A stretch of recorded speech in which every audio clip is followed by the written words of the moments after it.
இங்க ஒரு பொண்ணு ஒரு பையன் என்கேஜ்மெண்ட்டுக்காக ட்ரெஸ் எடுக்க வந்திருப்பாங்க.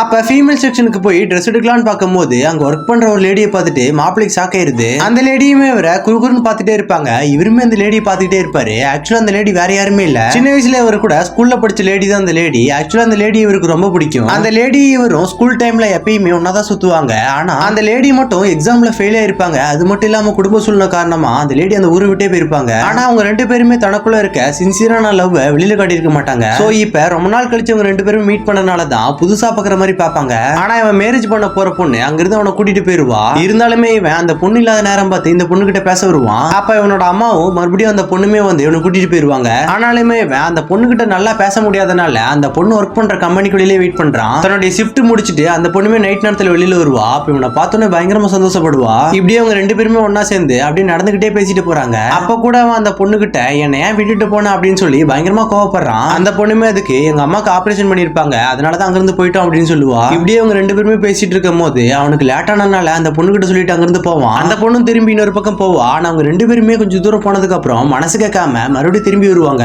அப்ப அவனுமே அந்த பொண்ணு கிட்ட என்ன மேரேஜ் பண்ணிக்கிறியா அப்படின்னு கேட்பான். ஆனா உனக்கு நாளானிக்கு என்கேஜ்மெண்ட் இப்போ வந்து ஏன் அப்படி சொல்ற அப்படின்னு கேட்கும் போது அதுக்கு அவனுமே நீ இப்ப என்ன கல்யாணம் பண்ண சம்மதமா இல்லையா அப்படிங்கறத மட்டும் சொல்லு அப்படின்னு சொல்லுவான். அந்த பொண்ணுமே அதுக்கு ஓகே சொல்லிடுவா. இப்ப அவங்க ரெண்டு பேருமே கட்டி பிடிச்சி தன்னோட காதலை வெளிப்படுத்துவாங்க. அடுத்த நாள் தயக்கத்தோட இவனுமே ஃபேமிலி கிட்ட அந்த மேரேஜ் எனக்கு வேணாம்ப்பா, நான் வேற பொண்ணை காதலிக்கிறேன் அப்படின்னு சொல்லுவான். அப்ப அவங்க வீட்டுல இருக்க அவனோட தங்கச்சியும் அவங்க அம்மாவும் ஏத்துப்பாங்க. ஆனா அவங்க அப்பா மட்டும் இதை ஏத்துக்க மாட்டாரு. இருந்தாலுமே அவங்க அப்பா மீறி அந்த பொண்ணை கல்யாணம் பண்ணிக்கிட்டு அவங்க அப்பாவுக்கு பிடிச்ச மாதிரி ஒரு புதுசா ஒரு வீடு வாங்கி அதுல இவங்க எல்லாருமே ஒண்ணு சேர்ந்து ரொம்ப சந்தோஷமா வாழுவாங்க.